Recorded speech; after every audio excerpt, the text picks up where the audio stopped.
जय हिंद साथियों, आज है 13 अक्टूबर 2022 और 13 अक्टूबर के सारे इंपॉर्टेंट करंट अफेयर्स को इस वीडियो में देखेंगे। फुल डिटेल्स के साथ हर क्वेश्चन को समझेंगे।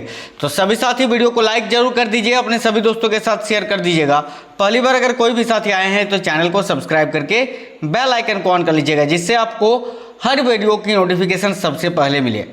तो पहला क्वेश्चन स्क्रीन पर है, देखिएगा साथियों। विश्व डाक दिवस हर साल 9 अक्टूबर को लोगों के दैनिक जीवन में डाक सेवाओं के महत्व को उजागर करने के लिए मनाया जाता है। विश्व डाक दिवस की थीम क्या है साथियों? 2022 में जो 9 अक्टूबर को मनाया गया, इसकी थीम क्या है? विश्व डाक दिवस 2022 का थीम पूछा है, विषय। देखिएगा सही उत्तर क्या हो जाएगा। इस क्वेश्चन का सही उत्तर हो जाएगा option number B, post for planet. याद रखेंगे। देखिए इस क्वेश्चन के बारे में जान लेते हैं। तो साथियों, विश्व डाक दिवस हर साल 9 अक्टूबर को लोगों के दैनिक जीवन में डाक सेवाओं के महत्व को उजागर करने के लिए मनाया जाता है। 9 अक्टूबर 1874 को स्विट्जरलैंड में यूनियन पोस्टल सर्विस शुरू होने के कारण इसे विश्व डाक दिवस के रूप में चुना गया था। विश्व डाक दिवस 2022 की थीम क्या? तो मैंने अभी बताया आपको, पोस्ट फॉर प्लेनेट। याद रखेंगे। आगे नेक्स्ट क्वेश्चन देखिएगा। हाल ही में प्रधानमंत्री नरेंद्र मोदी जी ने गुजरात के मेहसाना जिले में किसको भारत का पहला 24x7 सौर ऊर्जा संचालित गांव घोषित किया है? बहुत ही अच्छा क्वेश्चन है। इस क्वेश्चन का सही उत्तर हो जाएगा मोढेरा। मोढेरा आपका राइट आंसर हो जाएगा, ऑप्शन नंबर सी। आइए इस क्वेश्चन के बारे में कुछ बातें जान लेते हैं। 9 अक्टूबर 2022 को प्रधानमंत्री मोदी जी ने गुजरात के मेहसाना जिले में मोढेरा को भारत का पहला 24x7 सौर ऊर्जा संचालित गांव घोषित किया। ठीक है। गांव में बिजली पैदा करने के लिए एक ग्राउंड, देखिएगा बहुत ही अच्छा पॉइंट है। गांव में बिजली पैदा करने के लिए एक ground mounted solar power plant और घरों पर 1300 से अधिक रूफटॉप सोलर सिस्टम लगाए गए हैं। इस परियोजना में केंद्र और राज्य दोनों सरकारों ने 80 करोड़ से अधिक का निवेश किया है। याद रखेंगे। आगे देखिएगा। हाल ही में सितंबर माह के लिए ICC player of the month का पुरस्कार किसे दिया गया है? बहुत ही अच्छा क्वेश्चन है। देखिएगा साथियों, सितंबर माह के लिए ICC player of the month का पुरस्कार देखिएगा हरमनप्रीत कौर और मोहम्मद रिजवान। ठीक है। हरमनप्रीत कौर ये भारत की महिला क्रिकेटर हैं और मोहम्मद रिजवान जो है ये पाकिस्तान के क्रिकेटर हैं। ठीक है। इन दोनों को ही दिया गया है, याद रखना। आगे देखिए इस क्वेश्चन के बारे में कुछ बातें जान लेते हैं। तो भारत की महिला टीम की कैप्टन हरमनप्रीत कौर और पाकिस्तान के खिलाड़ी मोहम्मद रिजवान को सितंबर के लिए ICC player of the month पुरस्कार के लिए चुना गया है। हरमनप्रीत कौर ने महिला वर्ग में ICC player of the month पुरस्कार जीता है और मोहम्मद रिजवान को पुरुष वर्ग में ICC player of the month का पुरस्कार मिला है। देखिएगा, हरमनप्रीत कौर ने इंग्लैंड में एक दिवसीय श्रृंखला में अपने प्रदर्शन के लिए यह पुरस्कार जीता है। रिजवान ने भारतीय बाएं हाथ के स्पिनर अक्षर पटेल और ऑस्ट्रेलियाई ऑलराउंडर कैमरून ग्रीन को पीछे करके पुरुष वर्ग में यह पुरस्कार जीता है। हाल ही में कुआलालंपुर में आयोजित 2022 IBSF विश्व बिलियर्ड्स चैंपियनशिप में स्वर्ण पदक किसने जीता? बहुत ही इंपॉर्टेंट क्वेश्चन है और याद रखना साथियों, पंकज अडवाणी ने। किसने? Pankaj Advani. Option number B सही उत्तर हो जाएगा। आइए जान लेते हैं कुछ और बातें। तो भारत के अग्रणी खिलाड़ी पंकज अडवाणी ने 8 अक्टूबर 2022 को कुआलालंपुर में IBSF विश्व बिलियर्ड्स चैंपियनशिप 2022 जीतकर अपना 25वां स्वर्ण पदक जीता है। कितनावा? 25वां। देखिएगा, उन्होंने हमवतन सौरभ कोठारी को एक तरफा फाइनल में 4-0 से हराकर लगातार 5वीं बार खिताब अपने नाम किया है।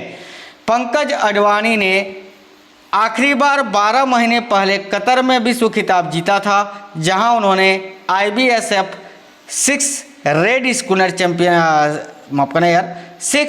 स्नूकर विश्व कप जीता था। हाल ही में गल्फ ऑयल लुब्रिकेंट्स ने किसे अपना ब्रांड एम्बेसडर बनाया है? बहुत ही अच्छा क्वेश्चन है। तो साथियों याद रखिएगा स्मृति मंधाना को। ऑप्शन नंबर ए सही उत्तर हो जाएगा। आइए और कुछ बातें जान लेते हैं। तो गल्फ ऑयल लुब्रिकेंट्स ने भारतीय महिला क्रिकेट टीम की उप कप्तान स्मृति मंधाना को अपना ब्रांड एम्बेसडर बनाया है। यह पहला मौका है जब कोई महिला क्रिकेटर ब्रांड का प्रचार करेगी। गल्फ ऑयल का उद्देश्य भारतीय महिला क्रिकेटरों की उपलब्धियों का सम्मान करते हुए महिला शक्ति का जश्न मनाना और देश में महिला दर्शकों को प्रेरित करना है। आगे देखिएगा हाल ही में किस संस्थान ने प्रॉपर्टी एंड शेड देखिएगा प्रोस्पेरिटी 2022 रिपोर्ट जारी की है? बहुत ही अच्छा क्वेश्चन है ये भी, और इस क्वेश्चन का सही उत्तर हो जाएगा ऑप्शन नंबर ए विश्व बैंक ने, है ना, विश्व बैंक ने। देखिएगा विश्व बैंक ने हाल ही में property and shared prosperity 2022 correcting course शीर्षक से एक नई रिपोर्ट जारी की है। साथियों देखिएगा इस रिपोर्ट के अनुसार उच्च खाद्य और ऊर्जा की कीमतों ने कोविड-19 के बाद त्वरित सुधार में बाधा उत्पन्न की, जो दशकों में वैश्विक गरीबी उन्मूलन के लिए सबसे बड़ा झटका रहा। अत्यधिक गरीबी उप सहारा अफ्रीकी देशों में केंद्रित है। देखिएगा साथियों जिसकी गरीबी दर लगभग 35% है और अत्यधिक गरीबी में सभी लोगों का 60% का हिस्सा है ना। अत्यधिक गरीबी उप सहारा अफ्रीकी देशों में केंद्रित है साथियों, है ना, जहां पर गरीबी दर जो है लगभग 35% है और अत्यधिक गरीबी में सभी लोगों का 60% का हिस्सा है। हाल ही में किस सशस्त्र बल के लिए अधिकारियों के लिए हथियार प्रणाली शाखा को मंजूरी दी गई? बहुत ही अच्छा क्वेश्चन है ये भी। तो भारतीय वायुसेना सही उत्तर हो जाएगा ऑप्शन नंबर बी। आइए और कुछ बातें जान लेते हैं। तो सरकार ने भारतीय वायुसेना यानी IAF इंडियन एयर फोर्स, है ना, में अधिकारियों के लिए एक हथियार प्रणाली शाखा के निर्माण को मंजूरी दे दी है।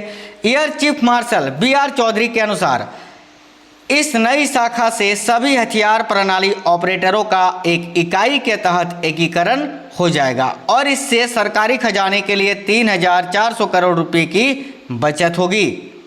आज़ादी के बाद यह पहली बार है कि एक नई परिचालन शाखा बनाई जा रही है साथियों। 1947 के बाद ये पहली बार है। आगे देखिएगा हाल ही में भारत और किस देश ने न्यू एनर्जी टास्क फोर्स की घोषणा की? इस क्वेश्चन का सही उत्तर हो जाएगा साथियों अमेरिका, ऑप्शन नंबर सी। आइए और कुछ बातें जान लेते हैं। केंद्रीय पेट्रोलियम और प्राकृतिक गैस मंत्री हरदीप सिंह पुरी और अमेरिका के ऊर्जा सचिव जेनिफर ग्रानहोम के बीच द्विपक्षीय बैठक हुई, जिसके बाद इस टास्क फोर्स की घोषणा की गई। यह टास्क फोर्स एनर्जी सेक्टर में भारत अमेरिका की साझेदारी को और मजबूत करेगी। इस बैठक के दौरान दोनों नेताओं ने एनर्जी सिक्योरिटी को मजबूत करने और स्वच्छ, सुरक्षित और एनर्जी ट्रांजिशन में तेजी लाने के लिए बायलेटरल क्लीन एनर्जी एंगेजमेंट पर जोर भी दिया। आगे देखिएगा प्रतिवर्ष अंतर्राष्ट्रीय बालिका दिवस कब मनाया जाता है? साथियों देखिएगा सही उत्तर हो जाएगा 11 अक्टूबर को, ऑप्शन नंबर डी सही उत्तर है। देखिएगा अंतर्राष्ट्रीय बालिका दिवस पूरे विश्व में प्रतिवर्ष 11 अक्टूबर को मनाया जाता है। इस विशेष दिन को मनाए जाने का मुख्य उद्देश्य क्या है? तो साथियों देखिएगा महिलाओं को आत्मनिर्भर बनाना और उन्हें समाज में सम्मान और सुरक्षा का एहसास कराना है। इस विशेष दिन को सर्वप्रथम एक निजी संस्था के द्वारा मनाए जाने का क्रम शुरू किया गया था। इसकी बढ़ती लोकप्रियता के साथ धीरे धीरे इसे पूरे विश्व सम्मान मिलने लगा और 2008 से इसे राष्ट्रीय संघ के द्वारा 11 अक्टूबर का दिन चुना गया। हाल ही में आतंकवाद विरोधी समिति की एक प्रमुख बैठक के लिए भारत किस शहर में संयुक्त राष्ट्र सुरक्षा परिषद के राजनयिकों की मेजबानी करेगी? साथियों इस क्वेश्चन का सही उत्तर हो जाएगा ऑप्शन नंबर डी, ए और बी दोनों, यानी मुंबई और नई दिल्ली। देखिएगा भारत 28 और 29 अक्टूबर 2022 को मुंबई और नई दिल्ली में आतंकवाद विरोधी समिति की एक महत्वपूर्ण बैठक के लिए अन्य सदस्य देशों के साथ संयुक्त राष्ट्र सुरक्षा परिषद के राजनयिकों की मेजबानी करेगा। देखो बैठक का केंद्र बिंदु क्या है साथियों? तो आतंकवाद में नई प्रौद्योगिकियों के इस्तेमाल की चुनौतियों का मुकाबला करना। देखिएगा, भारत वर्तमान में वर्ष 2022 के लिए संयुक्त राष्ट्र सुरक्षा परिषद की आतंकवाद विरोधी समिति का अध्यक्ष भी है। आगे देखिएगा, भारतीय भारोत्तोलक हर्षदा गरुड़ ने एशियाई भारोत्तोलन चैंपियनशिप 2022 में महिलाओं के 45 किलोग्राम वर्ग में कांस्य पदक जीता। एशियाई भारोत्तोलन चैंपियनशिप 2022 कहां पर आयोजित की जा रही है? तो साथियों सही उत्तर हो जाएगा बहरीन में। बहरीन याद रखेंगे, ऑप्शन नंबर ए। आइए और कुछ बातें जान लेते हैं। भारतीय भारोत्तोलक हर्षदा गरुड़ ने 8 अक्टूबर, देखिएगा 8 अक्टूबर 2022 को, ठीक है, मनामा बहरीन में एशियाई भारोत्तोलन चैंपियनशिप 2022 में महिलाओं के 45 किलोग्राम वर्ग में कांस्य पदक जीता।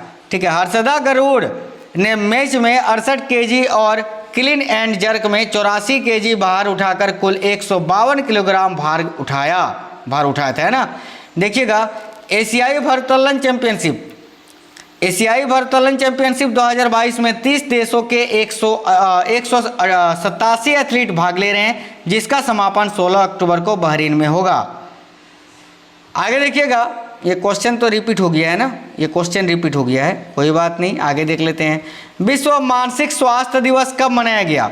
तो साथियों सही उत्तर हो जाएगा 10 अक्टूबर को, ऑप्शन नंबर ए सही उत्तर है। आइए और कुछ बातें जान लेते हैं। तो साथियों, मानसिक स्वास्थ्य के मुद्दों पर जागरूकता बढ़ाने के उद्देश्य से 10 अक्टूबर को दुनिया भर में विश्व मानसिक स्वास्थ्य दिवस मनाया जाता है।